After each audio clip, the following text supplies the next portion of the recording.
Welcome to another episode of My Weird Prompts, an AI-generated podcast featuring the random prompts of Daniel Rosehill as answered by a revolving cast of friendly AI characters.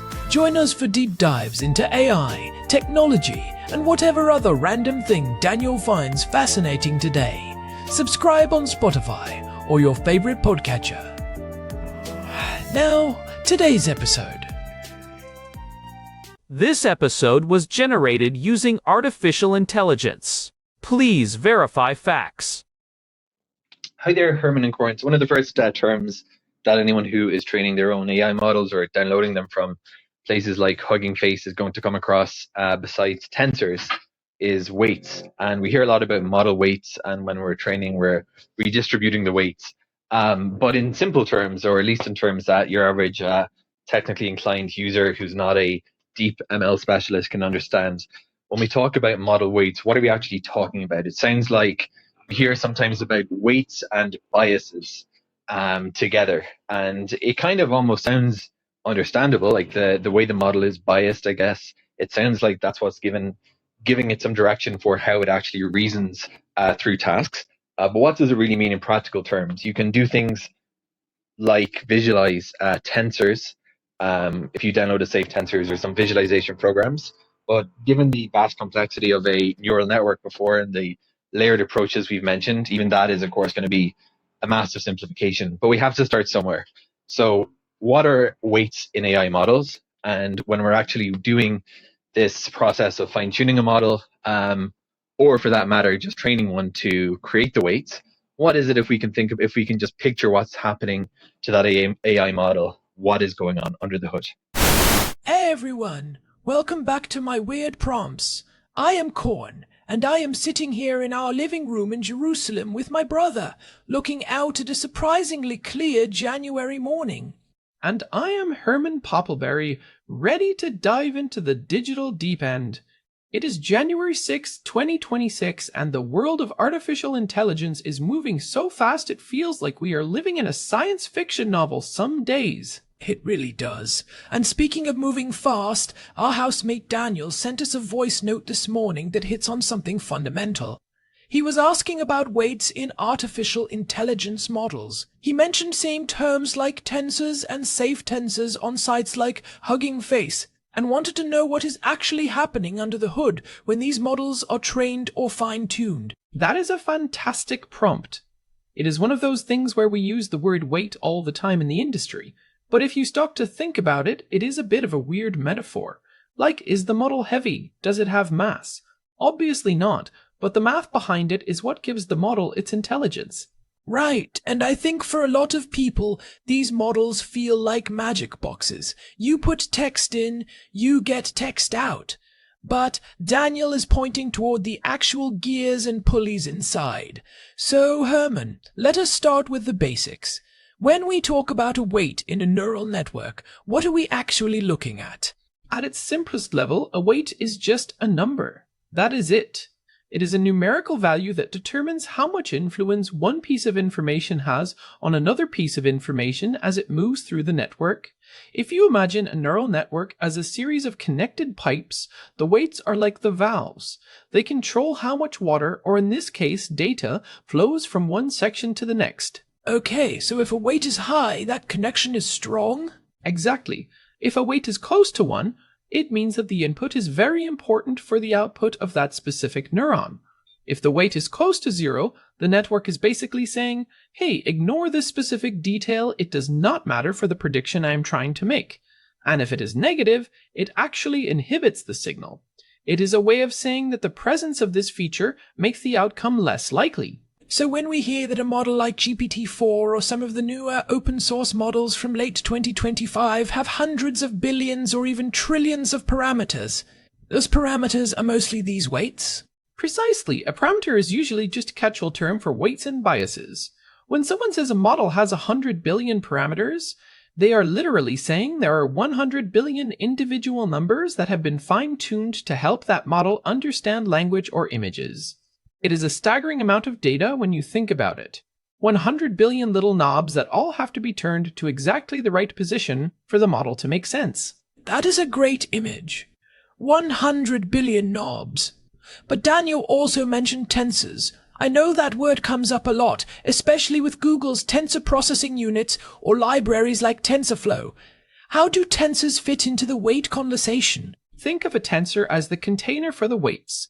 In mathematics, a scalar is just a single number. A vector is a list of numbers. A matrix is a grid of numbers. A tensor is the generalization of that. It can be a multidimensional grid. So, instead of having 100 billion individual loose numbers, we organize them into these massive, high-dimensional blocks called tensors. This allows the computer, specifically the graphics quotient unit, or the exact same time when blocks bold tens of codes So it is about efficiency. Instead of adjusting one knob at a time, the computer can essentially adjust a whole panel of knobs simultaneously because they are grouped together in these tensors. Exactly. It is like the difference between painting a wall with a tiny artist's brush versus a massive industrial paint sprayer. Tensors allow for that massive scale, and when Daniel mentioned safe tensors, that is actually a newer standard for storing these files. In the old days, like way back in 2022 and 2023, people used a format called pickle. But pickle files could actually run malicious code on your computer when you opened them. Safe tensors. That is a good bit of history. It is wild to think of 2022 as the old days, but in AI years that is practically the Bronze Age. So, we have these weights which are numbers in a tensor, and they act like valves or knobs. But how do they get their values? When we talk about training a model, what is actually happening to those numbers? This is where the magic happens, Corn. Imagine you have a model with totally random weights. It knows nothing. If you ask it to complete the sentence, the cat sat on it might say, the cat sat on the refrigerator door bicycle. It is nonsense because the knobs are all turned to random positions. Training is the process of showing the model millions of examples of real sentences and slowly adjusting those knobs so that it learns the patterns of human thought. And that is done through something called backpropagation, right? I remember we touched on this in episode 215 when we talked about gradient descent. You have a great memory. Yes, backpropagation is the heart of it. It works like this. The model makes a guess. We compare that guess to the actual correct answer. The difference between the guess and the truth is called the loss. We want the loss to be as small as possible. So, we use calculus to figure out exactly how much each of those billions of weights contributed to the error. So, we work backward from the mistake? Exactly. We go from the output layer back to the input layer. We say, okay, this weight over here was too high, which made the model think the word was bicycle instead of mat. Let us nudge it down a little bit. And this weight over here was too low. Let us nudge it up. We do this billions of times across millions of documents until the weights converge on values that actually represent the structure of language. It sounds incredibly computationally expensive. I mean, doing calculus on 100 billion variables over and over again? It is. That is why the big labs spend hundreds of millions of dollars on electricity and hardware. But what is interesting is that once those weights are set, the model is essentially a frozen snapshot of knowledge. It does not need to do the calculus anymore to talk to you. It just runs the data through the existing weights. That is called inference. So inference is just the water flowing through the pipes that are already set. But then we have fine-tuning, which Daniel also asked about. How does that differ from the initial training? Fine-tuning is like taking a master chef who knows how to cook everything and then giving them a week of intensive training, specifically on making sourdough bread. You are not teaching them how to use a knife or how an oven works. They already have those weights set. You are just taking a pre-trained model and showing it a smaller, more specific dataset to nudge the weights just a little bit more. So you're not starting from random numbers. You are starting from a model that already understands the world, and you are just refining it. Right. You might only train the last few layers of the network, or you might use a technique like low-RA, which stands for low-rank adaptation. That is very popular right now in early 2026. Instead of changing all 100 billion weights, you basically add a small set of new weights on the side that act like a filter or an adjustment layer. It is much faster and requires way less memory. That is fascinating. It is like adding a specialized lens to a camera instead of rebuilding the whole sensor. That is a perfect analogy. You keep the core intelligence, the base weights, but you add this little mathematical bypass that specializes the model for medical advice, or coding, or writing poetry in the style of a specific author. I want to dig more into what those weights actually look like if you could see them, and what happens when they go wrong. But first, let us take a quick break for our sponsors. Are you tired of your thoughts feeling disorganized? Do you wish your brain had a more efficient architecture? Introducing the NeuroSync Focus Cap. Using proprietary unshielded copper coils and a series of vibrating crystals, the NeuroSync Focus Cap realigns your internal mental weights through gentle, high-voltage stimulation. Users report a 30% increase in clarity, though some have noted a temporary loss of the ability to recognize the color yellow. Is your focus worth a few minor side effects? We think so. The NeuroSync Vakeout Outload, Nkaripsthable Foil. Thanks, Barry. I think I will stick with my disorganized thoughts for now. Losing the color yellow seems like a steep price to pay for focus. I do not know, Corn. Electric Void sounds like a very compelling color choice. But anyway, back to the weights.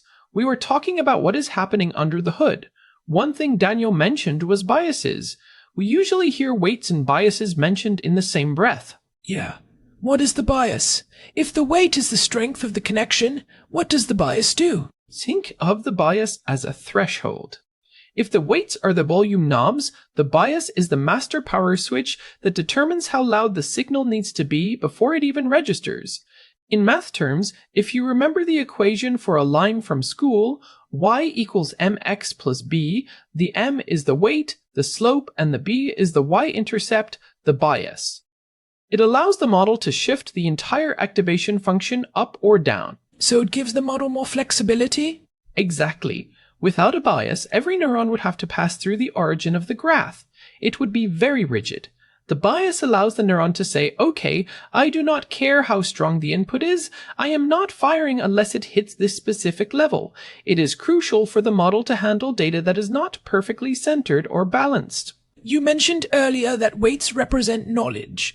This is something that always trips me up. If I look at a weight in a large language model, can I see a specific number and say, oh, this number represents the concept of a cat? Sadly, no. And that is the big mystery of interpretability in AI. Knowledge in a neural network is distributed. It is not like a traditional database where there is a row for cat and a row for dog. The concept of a cat is spread out across millions of weights. It is the specific pattern of those weights working together that creates the representation. It is like a hologram. If you cut a hologram in half, you do not see half an image. You see the whole image, but with less detail. That is a brilliant way to put it. It is exactly like a hologram. The information is encoded in the relationships between the numbers, not the numbers themselves. This is why it is so hard to edit a model's knowledge. You cannot just go in and change one weight to make the model forget a specific fact. If you change that weight, you might accidentally make the model worse at math or forget how to conjugate verbs in French. This brings up an interesting point about the state of AI here in 2026. We are seeing more focus on sparse models and mixture of experts. How does that change the weight conversation? Mixture of experts, or MOE, is a huge deal. Models like the latest iterations of Mistral or the newer versions of GPT-4 use this. Instead of one giant block of weights that all fire for every single word, the model is divided into experts. When you ask a question about coding, only the weights associated with the coding expert are activated. So it is more efficient because you are not using all the knobs every time. Right, you might have 1 trillion weights total, but for any given prompt, you might only be using 10 billion of them. This allows models to be much smarter without needing the power of a small sun to run. It also means the weights are becoming more specialized. We are moving away from one giant brain toward a collection of specialized modules that share a common input and output system. I want to go back to what Daniel asked about fine-tuning. When we are fine-tuning, we are essentially changing the weights. But there is a risk there, right? Something called catastrophic forgetting? Oh, absolutely. Catastrophic forgetting is the bane of AI researchers. It happens when you train a model so hard on a new task that the new weight adjustments completely overwrite the old ones. You might successfully teach a model to write legal briefs, but in the process, you accidentally destroy the weights that allowed it to tell a joke or explain a scientific concept. Is that why most people prefer using things like RAG, Retrieval Augmented Generation, instead of fine-tuning for adding new facts? Yes, for most users, RAG is the way to go. In RAG, you are not touching the weights at all. You are just giving the model a piece of paper with information on it and saying, hey, read this and use it to answer the question. Fine-tuning is for changing the behavior or the style of the model. If you want the model to talk like a 17th century pirate, you fine-tune the weights if you wagatune the weights. If you want it to know your company's sales figures from last Tuesday, you use RA. That makes sense. Don't mess with the brain if you can just give it a book to read. Now, let us talk about the scale of this. When we download a model from Hugging Face, we are downloading these weights. Why are the files so big? If it is just a list of numbers, why is a small model still several gigabytes? It comes down to precision. Each of those numbers, those weights, is usually stored as a floating point number. In the old days, we used FP32, which means 32 bits per number. If you have 7 billion parameters at 32 bits each, that is a massive file. But we do not use 32 bits much anymore, do we? No, that would be incredibly inefficient. Most models today use SP16 or BF16, and for running them on home hardware, we use quantization. This is a process where we compress the weights. We might go down to 8 bits, 4 bits, or even 1.5 bits per weight. Wait, 1.5 bits? How do you even have half a bit? It is a mathematical trick where you average the values across a group of weights. It is like taking a high-definition photo and turning it into a slightly blurry JPEG. You lose some of the fine details, some of the nuance, but the overall image is still recognizable. Quantization allows us to run these massive models on a standard laptop or even a high-end phone in 2026. So when Daniel sees a model that says Q4 or Q8 on Hugging Face, that is telling him the quantization level? Exactly. Q4 means the weights have been compressed down to 4 bits. It will be much smaller and faster, but it might be slightly less intelligent or more prone to hallucinations than the full precision version. For most people, Q4 or Q6 is the sweet spot. You get most of the intelligence with a fraction of the hardware requirements. This is all starting to click. The weights are the knowledge, organized into tensors, adjusted by backpropagation during training, and compressed by quantization for us to actually use them. But what about the future? As we head into 2027, do you think weights are still going to be the primary way we build these things? That is the big question.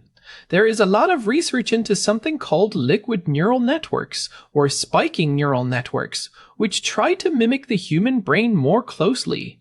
In our brains, the connections are not just fixed numbers. They change over time and respond to the timing of signals. But for now, the weight-based architecture is king. It is just too efficient on current hardware to give up. It is amazing how much of our modern world is currently resting on these long lists of numbers stored in data centers.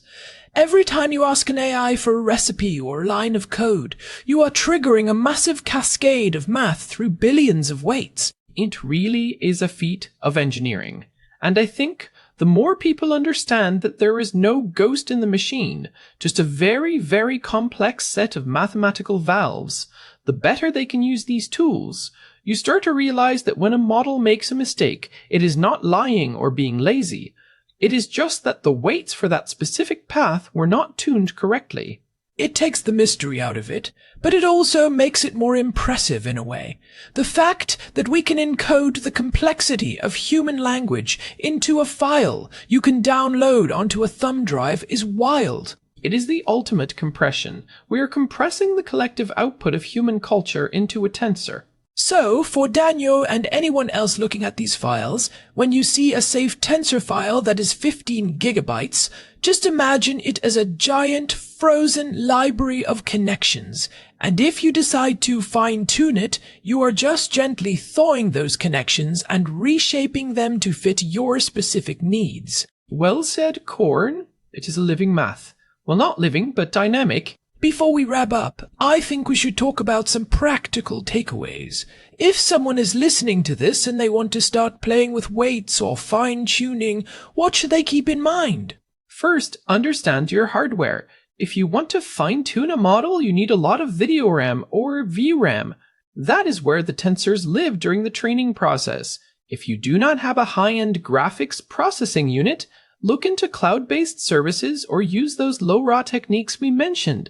They are much more accessible. And second, be careful with your data. Since weights are just a reflection of the training data, if you fine-tune on a small biased dataset, your model will become biased very quickly. It is much easier to ruin a good model with bad fine-tuning than it is to make a bad model good. That is a great point. Quality over quantity every time. And finally, do not be afraid to experiment with different quantizations. If a model feels slow, try a smaller Q level.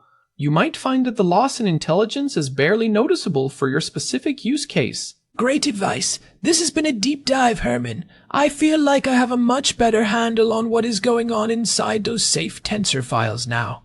I'm glad to hear it. It is a fascinating topic and I'm glad Daniel brought it up. It is the foundation of everything we talk about on this show. Absolutely. And hey, if you are enjoying these deep dive into the weird world of AI and technology, we would really appreciate it if you could leave us a review on your podcast app or on Spotify.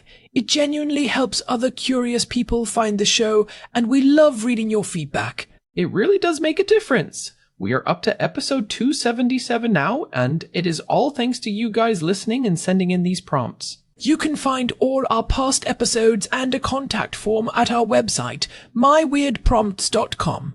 We also have an RSS feed there if you want to subscribe directly. And of course, we are on Spotify and most other podcast platforms.